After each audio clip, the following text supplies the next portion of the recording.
कानूनी माहिरीन ने को चेयरमैन बोल न्यूज शुएब शेख के खिलाफ FIR को जाली करार दे दिया।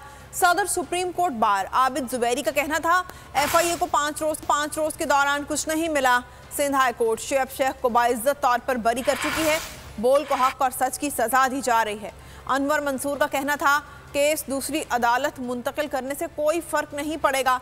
मुकदमे में कुछ नहीं मिला तो जमानत देनी चाहिए। शुएब शेख के साथ गैर इंसानी सलूक किया गया।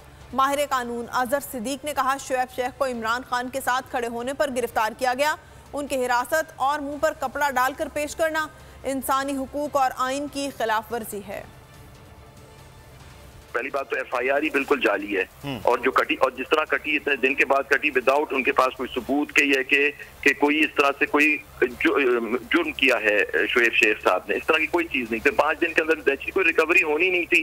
स्टेटमेंट इन्होंने रिकॉर्ड नहीं किया जिनके सामने अलेजिडली उन जज साहब ने कोई बयान किया था कि जी मैंने कोई गलत काम किया।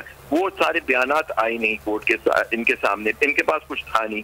तो एक दिन भी हिरासत जो है वो गैर कानूनी और बुनियादी हकूक के खिलाफ वर्जी है।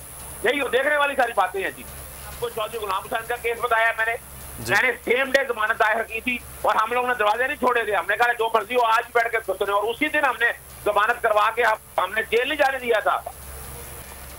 असूली तौर पर तो देखें अदालत का काम बनता था। मैंने ये मरिंडा केस है अमेरिकन कोर्ट्स का और लाहौर हाई कोर्ट में पिटीशन दायर कर दी है। हथकड़ियां लगाना, काला कपड़ा पहनना, ये बुनियादी हकूक खिलाफ वर्जी है, बैन अक़वामी खिलाफ। और ये पाक यानी क्या कोई दहशतगर्द है भाई? वो क्या कोई डकैत है भाई? क्या कोई कातिल है? खुदारा ये क्या मजाक बनाया हुआ इन लोगों ने? ये तस्लीर कर रहे हैं इंसानियत की। आर्टिकल 9 और 14 की खिलाफ वर्जी है ना।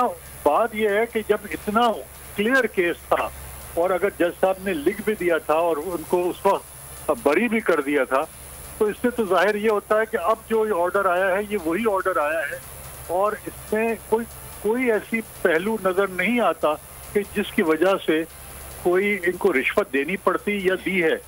और कोई एविडेंस नहीं मिल रहा डायरेक्टली कि कोई रिश्वत दी गई है। एविडेंस उस वक्त होता है कि जिस वक्त के एक्चुअली दी जाए। अब ये महज कहना कि आप बेनिफिशियरी थे तो ये तो कोई रीजन नहीं हो सकता।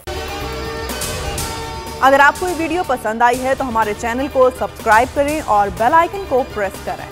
को चेयरमैन बोल शुएब शेख के खिलाफ मनगढ़ंत, झूठा और बेबुनियाद केस। हुकूमत इंतकामी कार्रवाइयों पर उतर आई। रिश्वत देने के झूठे इल्जाम के पीछे असल हकायक वो ले आया अवाम के सामने। सिंध हाई कोर्ट की जानिब से 10 मार्च को एग्जैक्ट केस में बरियत का फैसला भी दे दिया गया, जो रिश्वत के इस इल्जाम को झूठा और बेबुनियाद साबित करने के लिए काफी है। सवाल ये उठता है न रिश्वत लेने वाला न देने वाला मौजूद, तो फिर ये मुकदमा क्या है? गुज़िश्ता 5 सालों में ना तो कोई गवाह पेश हुआ और ना ही कोई सबूत सामने आया, जबकि कोई इंक्वायरी अमल में नहीं लाई गई। जब मुल्जिमान से कोई तहकीकात नहीं की गई, कुछ साबित नहीं हुआ, तो फिर ये मुकदमा क्या है? इससे कबल केस की इंक्वायरी कमेटी के सामने खुद जज कादिर मेमन ने रिश्वत के इल्जाम की तरदीद की थी और कमेटी को तहरीरी तौर पर आगाह भी किया था। इस झूठे और बेबुनियाद केस की कानूनन कोई हैसियत नहीं। सिंध हाई कोर्ट इस मुकदमे में शुएब शेख को बरी कर चुकी है, तो फिर इस नाम नेहाद इल्जाम की कानूनी हैसियत क्या है? बोल इंसाफ का मुंतजिर है।